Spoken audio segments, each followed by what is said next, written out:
Greetings from Seychelles once again. Today we are featuring a Kenyan financial and legal expert who is helping international businesses to set up corporate structures and process payments from major financial hubs including Seychelles and Mauritius. We have that and more, but first, here are the highlights.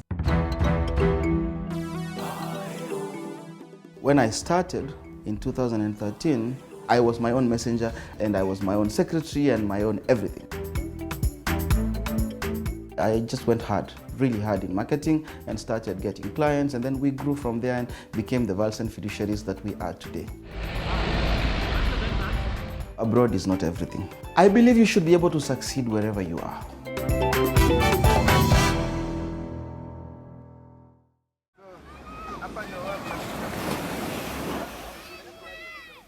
Seychelles was David Morema's first country abroad in 2008.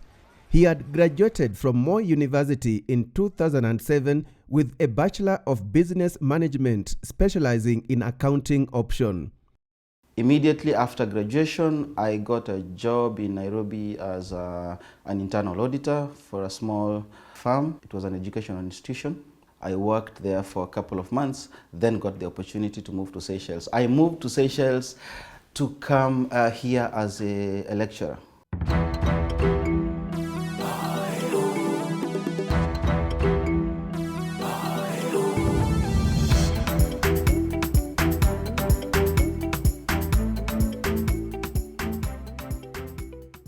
It was a totally new experience for Morema. Very young man then. I was probably 22 years old.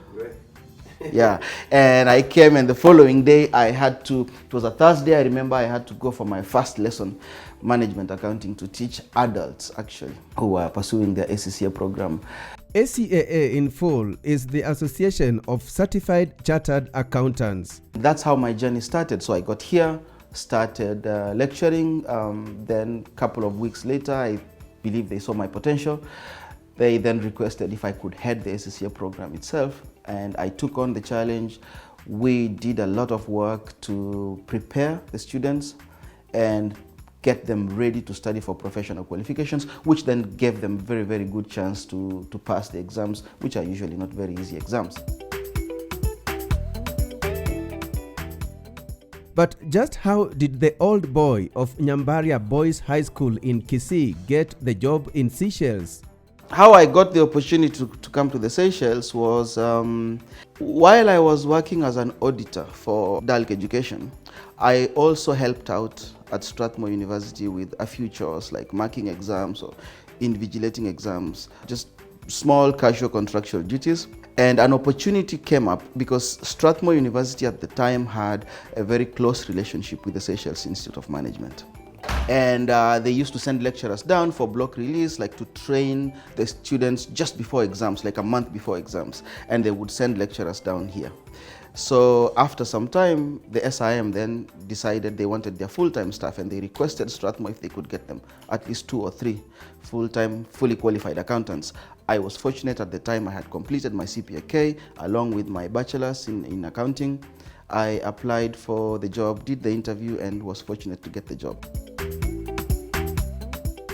While teaching, Morema did not waste time advancing his education. I also started to study, so I did my master's in wealth management from UK, and I did a CFA from the US, along with the ACCA that I was lecturing on as well. That gave me the opportunity to understand financial markets and financial services, and at the time Seychelles was really strong with non-bank financial services, which means setting up of international businesses and managing them from the Seychelles, managing the treasury and other compliance related matters. Teaching experience and networking in the accounting profession entrenched Morema into the Seychelles system, and after 4 years, he decided to do something else. I got an opportunity to be an operations manager with a medium-sized firm in the Seychelles, which was in corporate and legal services. I was running the Seychelles, Hong Kong, India and Mauritius operations, which I did for a record of only 3 years. And after the 3 years, I decided I wanted to do the exact same thing on my own. So you formed a company? I quit, formed a company, applied for the necessary licenses, set up my infrastructure, website, social media, and the rest of the things that I needed, recruited one staff, and from there on it was, I just went hard, really hard in marketing and started getting clients, and then we grew from there and became the Valsen fiduciaries that we are today.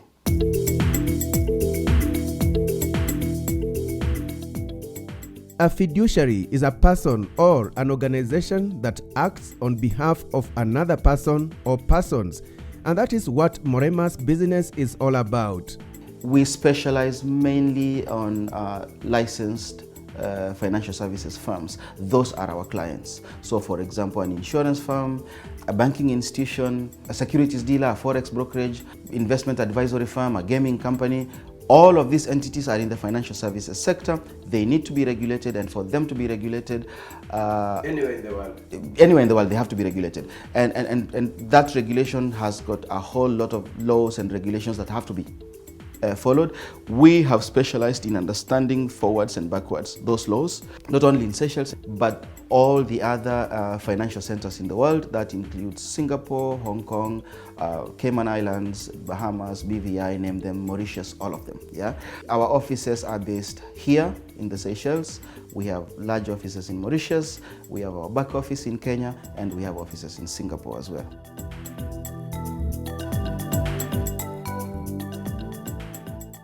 Morema has an office in Nairobi which does back office work.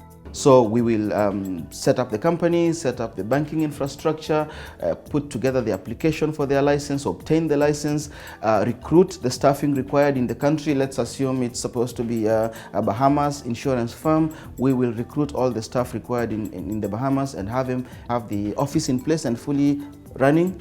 After that, our job is also to offer all of the compliance services and compliance reporting required by that entity to the regulator, so that the entity can focus on their main business. If it's an insurance firm, they can focus on their insurance business. If it's a forex brokerage, they can focus on their forex brokerage business, while we run all the other back office related things such as compliance and regulatory reporting. So we will do their accounting and treasury activities and all the reporting that's required quarterly to the regulators. We will assist them with screening of their customers, doing the due diligence and approving the clients before they get onboarded. Why Kenya? Of course, we set up the bulk of operations of VirtualPay in Kenya because we get better skills there, and the HR situation is so much better than in these other smaller countries. You cannot get the diverse skills that you need. And of course, being a Kenyan, naturally I want to promote my country. I want to create jobs with all these young people. More importantly, train them and inspire them and show them that it's possible.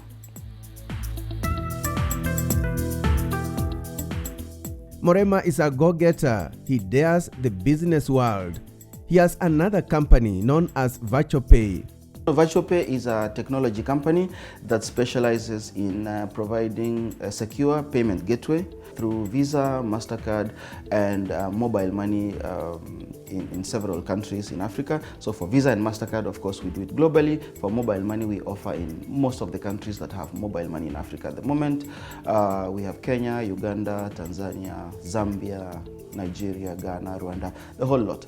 What we do is any online merchant that sells goods, any business that sells goods online that requires the ability to receive payment online through card from their customers or through mobile money, we provide them with the technology and the ability to receive the funds, and then of course we will settle them the funds. That's what VirtualPay does. You see, if you put the website, then you put all the catchphrases. Ikisachiwa na others. I asked Morema whether he would have established such businesses in Kenya. For the corporate and legal services business, the compliance side of things, it would not have been practical to do it from Kenya because Kenya is not a destination for international businesses willing to set up and offer their services cross-border. So these sort of businesses, typically they go to countries like the Seychelles, Singapore, Hong Kong, Mauritius, etc., etc. So you can't offer services from Kenya from a reputation perspective You cannot stand from Kenya and offer services in all of these jurisdictions while you are not present in a substantive way in any of them. It will not make sense, no one will believe you. Sounds rosy, yes, but what challenges has Morema managed to navigate through? Did COVID-19 affect his business? And how has daring abroad impacted on his life? Find out right after the break.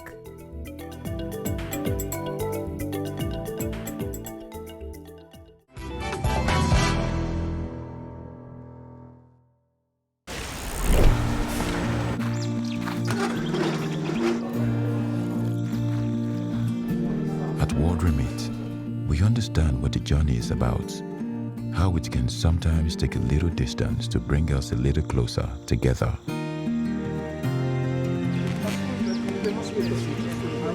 With ways to save more when you send more, World Remit is here for you, so you can be there for them.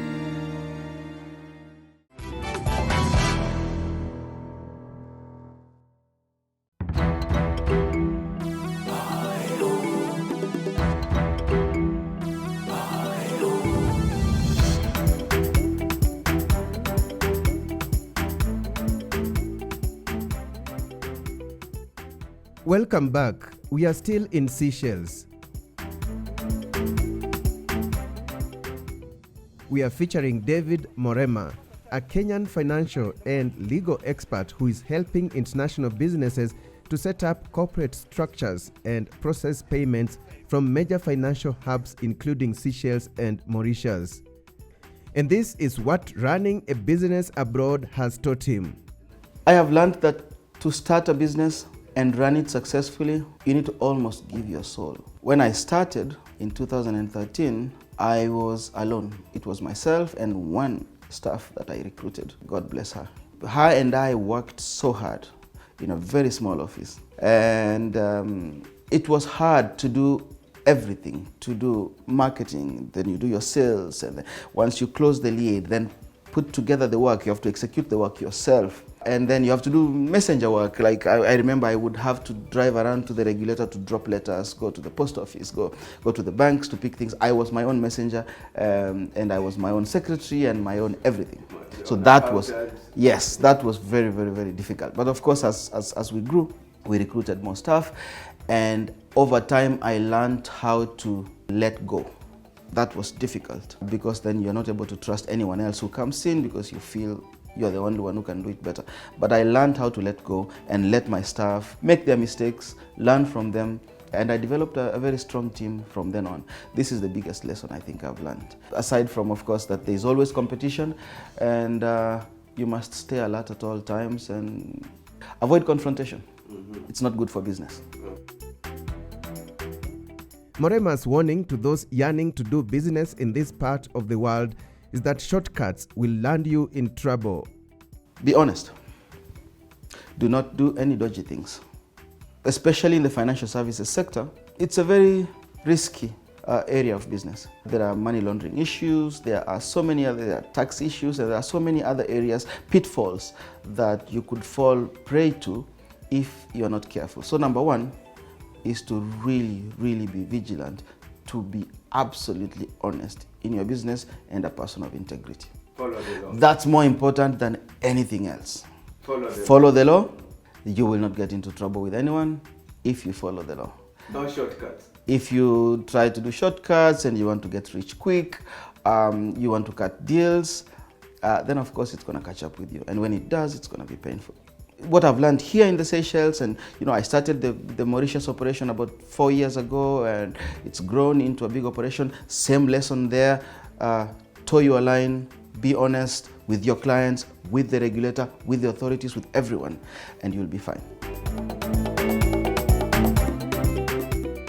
According to Morema, serving clients from a remote location without meeting them physically is not easy, but he has devised ways of how to handle that challenge. Naturally, where our clients come from is Europe, Asia, China, and the rest of the places.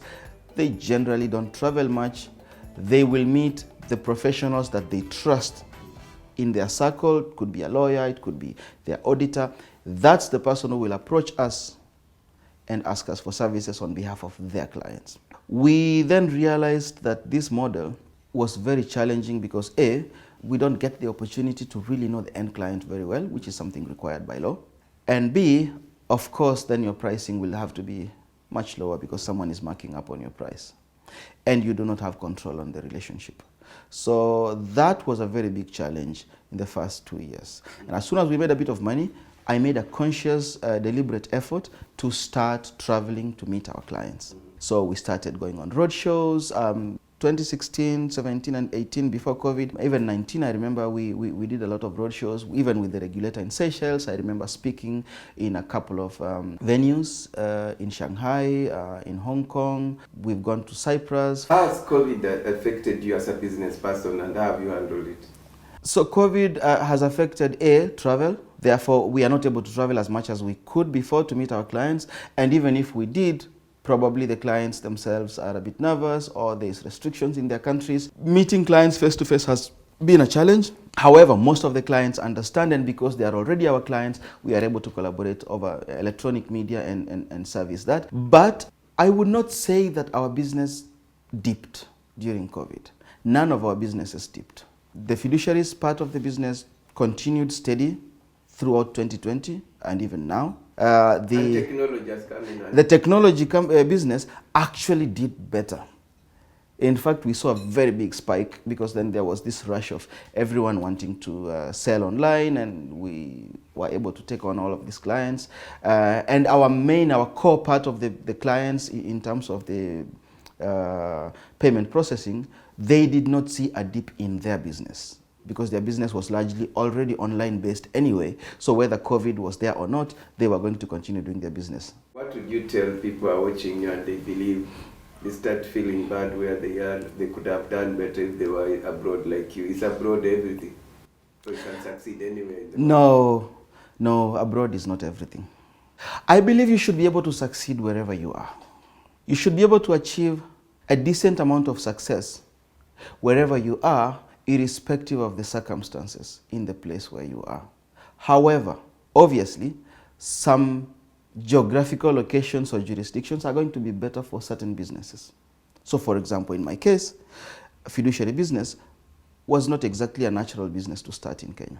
But being here in the Seychelles and Mauritius, in these offshore islands, it was so much easier and very natural to start it because the ecosystem is there and the knowledge is available already. So it just depends on your mindset? It just depends on your mindset. You can go to Japan and still make it. Why not? You should make it. In Kenya, yeah. It should not make a difference. Where you are geographically should not make a difference unless that particular business has got very unique properties or circumstances that make it very difficult to do it from Kenya. And from Seychelles to Kenya, I later met Morema at his Nairobi office to get a feel of the back office he was talking about.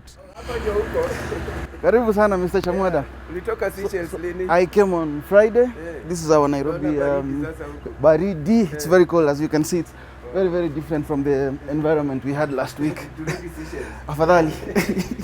So welcome, Mr. Chamwada, to our office. This is our reception. Yeah. And as you can see, these are the major brands that we house here in this complex. It's a continuation of the Seychelles work that you saw last week and what we are doing in Mauritius and Singapore as well. Well done. Looks good. Thank you so much. Looks good. Thank you. So what do you do here? So here we house some major departments here for all the three brands. Majorly sales, our compliance teams. We have finance sitting here and some back office work happening from here. And the other jurisdictions will also have probably duplicated roles as well, but mostly execution work as delivery managers and delivery staff within the jurisdictions, doing the work on the ground in the jurisdictions. So Alex, let me show you around. Okay. Upstairs to our offices. A nice office. Thank you so much. Great.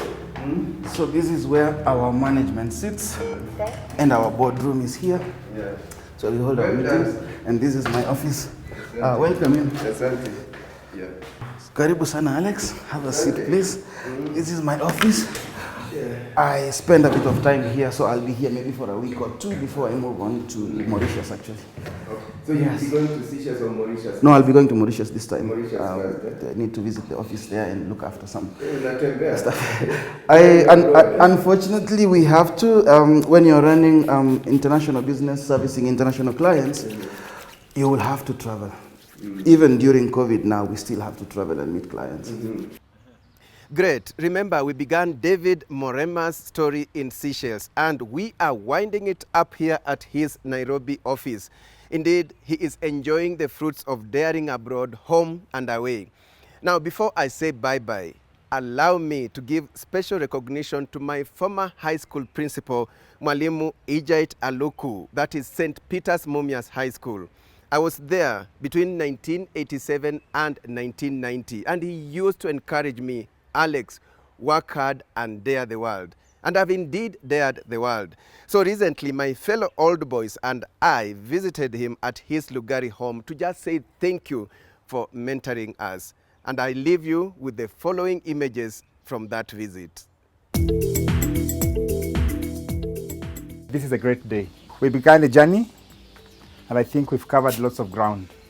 We are extremely grateful. I pay special tribute to all of us. You know, if we talked about putting this together, and then we didn't show up, we didn't have people online, I think that would extremely be demoralizing.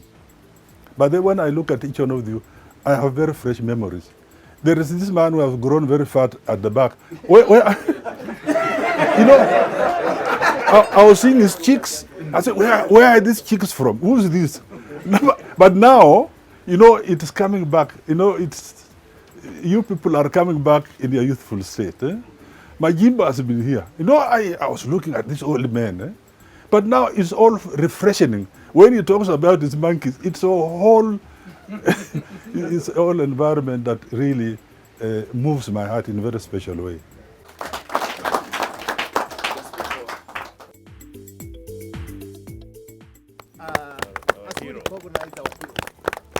Kindly accept this on behalf of all my friends. Thank you. Welcome. Thank you, sir. Please, this is a gift that you will be relaxing with it during the evenings with your own. It's an expression of deep appreciation on my part. You know, you walk a long way. Our people say, if you end up your life without having grown up, without having mentored, without having effectively assisted, then your future is short, can be considered as valueless. So to see you people has been one of the greatest moments in my life. It's a demonstration that I tried. These are things you cannot publicly go to the market and say, I produce. But when they effectively come before you, they manifest and show you did something.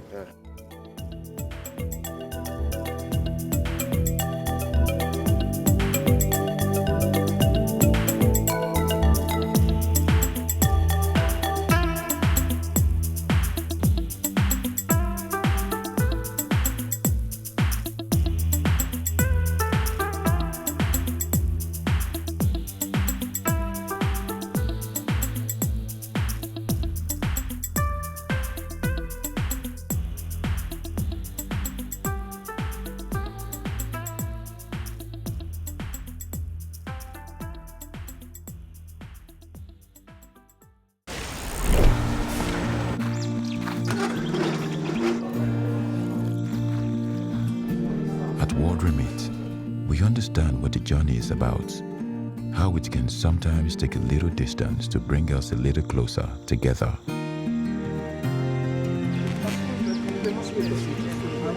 With ways to save more when you send more, World Remit is here for you, so you can be there for them.